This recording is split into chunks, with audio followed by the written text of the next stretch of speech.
Olá, vou fazer uma apresentação breve aqui da tabela de honorários do CAL, né, de como que a gente pode usar ela para calcular os honorários de um projeto aí, de um empreendimento.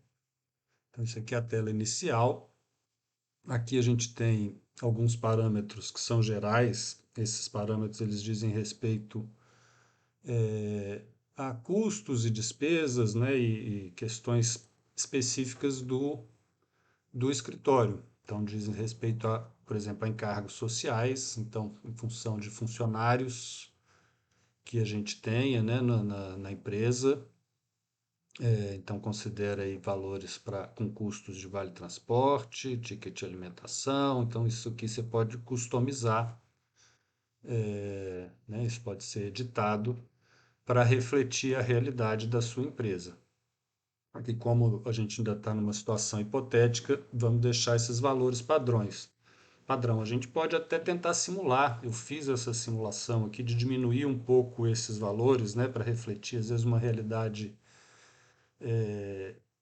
mais real mesmo, né, de que às vezes a gente nem sempre no escritório de arquitetura a gente consegue oferecer todos esses benefícios e trabalhar dentro de todo o padrão da CLT e consolidação das leis trabalhistas. Então aqui a gente tem esses parâmetros de encargos sociais, aqui despesas indiretas, que também tem a ver com custos indiretos do escritório, né? Então são despesas de funcionamento, de operação do escritório, que também tem alguns valores percentuais, padrão aí definidos pelo próprio CAL, que também deveria refletir aí, podem ser ditados, deveriam refletir a realidade particular do escritório. E aqui, por último, o último campo de despesas legais, então tem a ver com impostos, né, que a gente tem que pagar, impostos INSS de funcionários e sócios, e outros impostos que estão relacionados aí à emissão de nota fiscal de serviços. Então tem uma carga de impostos grande aí. Isso também pode ser ajustado conforme, né, o regime fiscal aí adotado pela empresa. Isso teria que ter uma conversa com o contador e com um advogado, enfim, para afinar esses detalhes. Em princípio, vamos usar esses valores padrão aí para a gente ter uma ideia até de como, em função de todas essas questões legais também, né, como que esses valores na tabela do CAL eles tendem a ficar bem majorados, bem ampliados. Bom, para preenchimento da tabela, então, a gente pode vir aqui, né, criar um novo. Então, eu vou criar. Primeiro, ele vai criar aqui, ó, um. Peraí, deixa eu voltar aqui.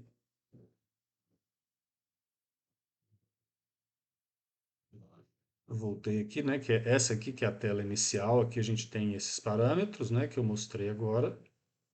E aqui a gente tem, primeira coisa, o cadastro de contratantes. Então, aqui eu fiz uma hipotética, depois eu fiz essa demonstração em aula. A gente poderia entrar aqui e cadastrar aqui um nome de contratante, e vai salvar. Eu posso também vir aqui visualizar um que eu já tenho ou editar esse que eu já tenho. Então, eu vou seguir editando aqui, que é o mesmo caminho. Então, aqui eu posso colocar o nome do cliente e o endereço. Aqui eu coloquei dados genéricos aqui do projeto que eu usei de exemplo. E aí, uma vez que a gente entra e cadastra o contratante, a gente pode cadastrar aqui os empreendimentos. Então, eu também posso criar um novo e aqui eu vou editar os parâmetros, né, os dados desse novo projeto. Então, aqui a gente tem campos, o nome do empreendimento, endereço, uma descrição breve, né, o endereço aqui do empreendimento, endereço do empreendimento e estado do endereço, né, do empreendimento. Isso aqui é importante para ele poder identificar tabelas do CUB que vão ser utilizadas aí como referência para o cálculo do custo da obra. que é usado aí também como referência no cálculo dos honorários. Então aqui, bom, entrando aqui novamente, aqui a gente tem o cadastro do tipo de serviço. Então aqui eu vou cadastrar o tipo de serviço que vai ser realizado, né? Então a categoria da edificação, o que é o empreendimento e peraí, deixa eu voltar aqui porque acho que tinha mais coisa aqui para informar. Se eu vier em novo, quando eu vou em novo aqui, ó, a primeira coisa eu vou cadastrar o tipo de serviço, né? Então, grupo de projetos, aqui tem alguns nomes, enfim, mas aqui eu tenho toda a lista de serviços que estão relacionados aí à atribuição profissional do arquiteto, né? Do arquiteto urbanista. Então, aqui a gente tem, né, pegando o mais usual aí, os primeiros itens da lista, arquitetura de edificações, um projeto arquitetônico, então eu selecionaria aqui, né, posso fazer isso para vários tipos de serviço, pegando o caso aqui de um projeto de arquitetônico de edificações. E salva, e aí a gente vai seguir cadastrando essa edificação. Eu vou voltar aqui, né? Vou pegar um que eu já tenho feito. Então, aqui ele cadastrou um novo. Esse aqui foi o que eu fiz agora. Eu vou pegar esse aqui, que já está preenchido. Então, o primeiro campo aqui, né? A gente vai identificar o tipo de edificação, a categoria da edificação. Então, aqui no caso, eu estou considerando edifício de apartamento, padrão normal, né? Tentando enquadrar aí o caso do exemplo que eu usei de Belo Horizonte. Vocês vão ter que ver aí o caso de cada um de vocês. E aqui eu vou preencher dados dos pavimentos, então dados de área. Então, a área construída e a área total, a tabela já vai considerar aqui o número de pavimentos. E, né, por exemplo, aqui eu tenho um pavimento típico que se repete 4 vezes, então eu vou ter uma área total construída desse pavimento. E aqui a gente tem áreas descobertas, então aqui são áreas construídas, cobertas, e aqui áreas descobertas que eu tenho que lançar também para cada pavimento. As áreas descobertas ele considera aqui uma área equivalente, né, um percentual de área equivalente para fins do cálculo de custo da obra. Então, considera 25% dessa área total, dá esse valor, e essa soma dessas áreas equivalentes com essas outras áreas é o que vai dar a área construída total usada aí na base de cálculo do preço de projeto. Então, para preencher isso aqui, a gente entra, né? Diz que faz a descrição do número de pavimento, diz quantos pavimentos, qual que é a área, considerando sempre a área construída, coberta, então é uma área que tem piso e teto, e uma área construída descoberta é uma área que tem um piso aí feito artificialmente, né, uma laje, mas é descoberta. Bom, aí a gente preenche esses campos e descendo aqui a gente tem um resumo dessa base de cálculos que ele faz, né? Então ele dá aqui, tem uma equação que é descrita lá nos livros do Cal, que usa esses parâmetros, né? Então a base dessa equação é esse valor aqui que é o custo do metro quadrado de construção. Então seria o preço de projeto por metro quadrado, né? Então, é uma estimativa que a gente faz, cada metro quadrado construído de projeto, a gente tem esse valor por metro quadrado, aí tem alguns outros fatores que são explicados lá no, nos livros do Cal, né? E aí aqui que é interessante de a gente observar, que é o seguinte, é o parcelamento dos honorários por etapas. Então, aqui é onde a gente define o escopo de trabalho. Então, nesse caso, Se a gente for ver também nas tabelas e nos slides que foram apresentados em aula, a gente tem umas tabelas que definem essas etapas de projeto. Então, estudo preliminar e anteprojeto são etapas que normalmente são contempladas na maioria dos contratos de projeto de arquitetura, que correspondem até a fase de aprovação dos projetos, né? Então, o anteprojeto já inclui também a parte de aprovação junto à prefeitura e outros órgãos públicos. E o projeto em si inclui aí o projeto executivo, né? Então toda a etapa de execução. Então a gente observa que a maior parte do preço, né, do projeto está concentrada nessa parte de execução. Então isso é uma questão que a gente tem que entender pela forma como as empresas contratam os projetos de arquitetura, né? Muitas vezes a gente fica restrito a essa etapa, ou essa contratação é feita de forma separada, né? O mundo ideal seria que a gente fizesse sempre a proposta para executar o projeto completo, né? O próprio livro do Cal indica isso, né? Ele fala dessa inseparabilidade do projeto. Então, o projeto ele tem essas etapas, mas ele é um só que tem que ir até a construção da obra. Então, para refletir uma situação mais realista, eu considerei apenas essas duas etapas aqui, também para a gente ter um valor um pouco mais palpável aí, enfim, eu considerei essas duas etapas apenas.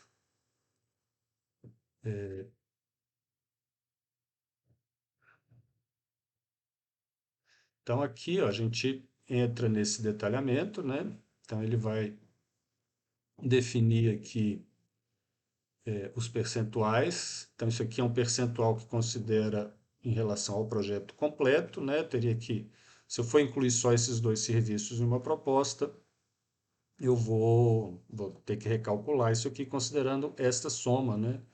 Então, quanto seria o anteprojeto em relação ao total da proposta? Eu teria que refazer esse cálculo.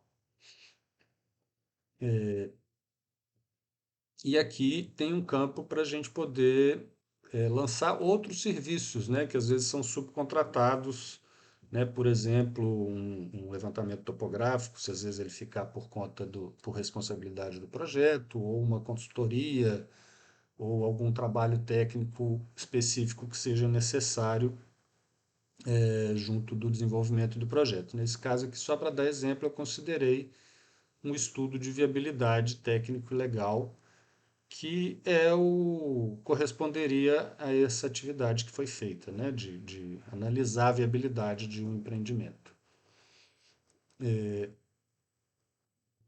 E aqui eu posso, né, seguindo aqui, ó, eu vou ajustar o preço de venda em função do índice de complexidade. Isso aqui é importante,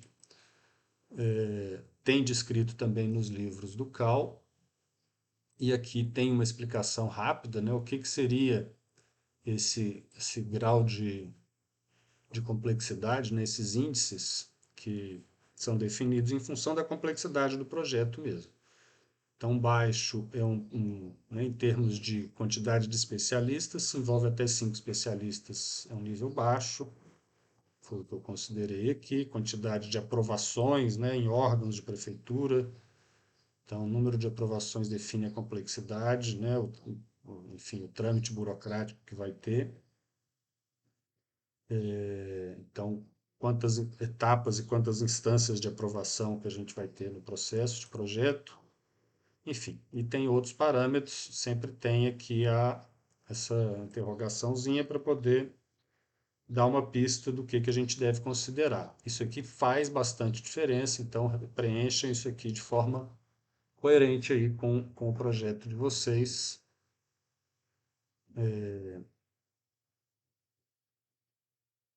Enfim. E, por fim, aqui a gente tem esse decompor preço de venda. Isso aqui ele vai apresentar uma tabela em que aqui ele explica os elementos que entram na continha lá do preço de venda. Isso está nos slides também, né? É o preço de custo encargos sociais, despesas indiretas, lucro. Aqui esse DL agora não me lembro exatamente, despesas legais, está aqui, né? Tem as siglas aqui. E para chegar no preço de venda. Então tem uma fórmula de cálculo que chega nesses valores intermediários e até chegar ao preço de venda final aqui. Então aqui está considerado o serviço de projeto mesmo, que é aquele valor principal, e aqui o serviço de estudo de viabilidade que foi considerado aqui, ó. Então, esse valor aqui corresponde à viabilidade, que seria o preço total. Então, a tabela demonstrando esses valores finais aí. E, por fim, se a gente for voltando aqui, né? Aqui eu acho que eu só consigo visualizar, ele define, isso é interessante, ó. Ele mostra aqui o que que seriam o escopo, né? Isso tudo a tabela do CAL considera a norma brasileira. Deixa eu confirmar qual que é. Então, aqui a norma brasileira, né? Essa norma 16636, parte 2, que fala de projetos de arquitetura. E aqui ela define as fases e define também, né, todas as etapas formais aí de projeto e define também, eu procurei ela aqui no, deixa eu voltar aqui, e define também quais são os serviços realizados. Então aqui são as etapas né, algumas das etapas, essa aqui é estudo preliminar, o que que se usa de documentos, enfim, isso aqui tudo é descrito nessa norma 16636. Então aqui tem para etapa de estudo preliminar e para etapa de anteprojeto. Isso aqui dá um apoio e dá uma noção também, né, do que são os serviços que estão envolvidos nesse escopo aí de atividades. Então, são coisas que a gente pode, às vezes, ponderar e ajustar em função do, né, do que vai ser de fato realizado, enfim.